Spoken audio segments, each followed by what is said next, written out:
I just survived a torrential downpour on the interstate on my way home, and I got to tell you, for all these guys, for everybody that asks about the Firestone Firehawk E500s and how they handle different weather conditions, torrential downpour, 60 mile an hour with a ton of standing water in the lanes, trying to pull the car from side to side. I gotta say, super impressed with these tires.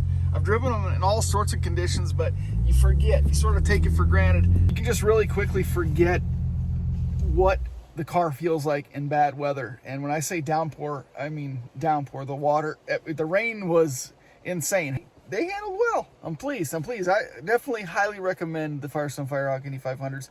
Well, I gotta try to do this unboxing video before my wife gets home. You guys know how to diagnose a squeaking belt? By the way, I got a cool trick. If you didn't see that video, I know some of you aren't interested in the Jeep stuff, but if you haven't seen that video where I diagnose and replace a squeaking Jeep belt, make sure you check it out. You might learn something.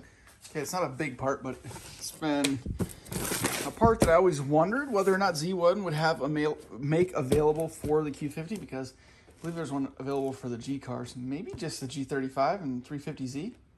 I'm not sure, I'd have to check, but I have not seen, I just by chance came across this being available on Z1, and I just jumped on it. I had to get it.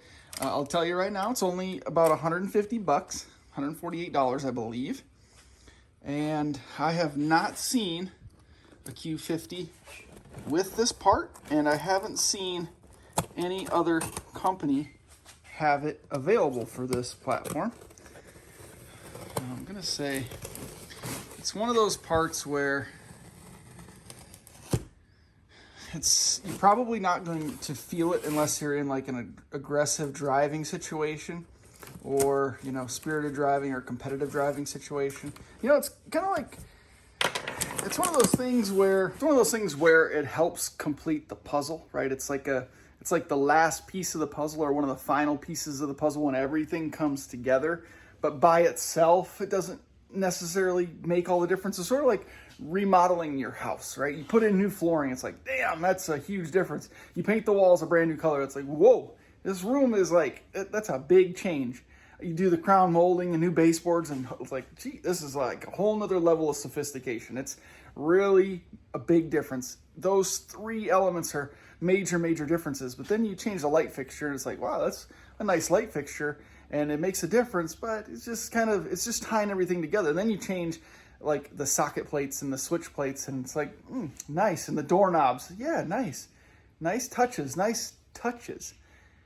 If you just change the doorknobs, or you just change the switch plates, you'd notice it, but it really doesn't do much. But it ties everything together. Well, this is one of those parts. Got the sway bars and the coilovers, and you got the big brakes and the new stainless steel braided brake lines, and it's like, you know, what else do you do for how making the, you know, better tires, lighter wheels? It's like, what else can you possibly add to this setup? Well, right here, this is what you can add to this setup. Big box for a little part. Or maybe I have something else in there. Oh, stay tuned. The Z1 Q50 Q60 V37 platform master cylinder brace kit. Hell yes. Z1 hardware, of course. I'll have to see if there's installation. I think there's PDF versions of installation instructions on the website. So, but I think if you look at it, it'd be pretty straightforward. Now, if you guys don't know what the brake master cylinder brace does, I'll try to find a video clip somewhere, but because I know I've seen it on the G cars, or maybe it was a 350Z. Z1 has them available for that platform. But when you press the brake pedal, and this is why I say this will probably only make a difference in like spirited or aggressive driving situations. Oh, I kind of like that. It's like, what's that? Is it embossed when it sticks out? Is that what it's called? Embossed? I don't know if that's when it sticks out or it's indented. The Z1 sticks out. Anyways, in an aggressive situation, you hit the brakes really hard. There's flex in that brake master cylinder. If you were to look under the hood or put a GoPro under there, you would see it flex as you press the brake pedal real hard. You probably still see a little bit of flex here and there when it's just depressed lightly, but you're not going to feel it as much in your foot or in the braking performance. But when you upgrade the braking system, you put larger calipers on there, better rotors, more aggressive gripping pads, the stainless steel braided brake lines, better fluid. In those heavy braking situations, you're going to feel those brakes really grip. The pedal's going to remain firm, and really the only other upgrade that you could make, I suppose, aside from a brake cooling setup, would be the brake master cylinder brace, which will prevent that flex. So you're preventing a squishy pedal with the stainless steel brake lines. You're getting better grip with those more aggressive pads and better rotors and the bigger, multi-piston caliper. You're still getting a little bit of flex in that brake master cylinder, but with this brace, it prevents that flex, therefore putting all the remaining pressure into the braking system. So theoretically, this should really help you brake even better.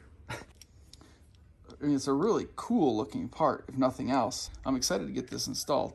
But you got these little swivel heads on each of the bracing points, and obviously some nice hardware. But this allows some flexibility in your installation. I mean, the bracket itself seems like it's good construction, a little bit of reinforcement.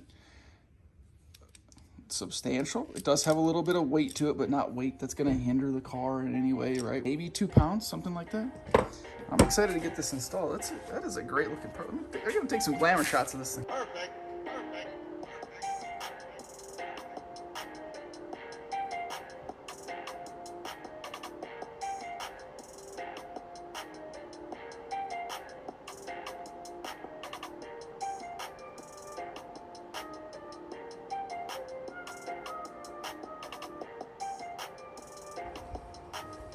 Let's just take a look here under the hood. I didn't even really think about this before purchasing it, so I'm not really sure exactly where it mounts.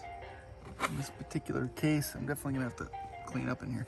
I'm definitely gonna have to look at the instructions, because there's flex in this whole assembly when the brake pedal is pressed. And if you're really in heavy braking conditions, obviously the flex will be more significant than in daily driving, but we want to prevent any of that flex to make sure all of the force is being directed from your foot and the pedal to the brakes themselves and not being lost here. It's just like, putting the subframe bushing collars in, it eliminates that flex, and therefore directing the power more directly to the ground. Same principle here, same physics applies. I'm pumped. I think this is going to be a nice little upgrade, and if nothing else, just going to provide a little bit of additional information to anyone else that's thinking about making these modifications. Come on now, jeez, what is going on here?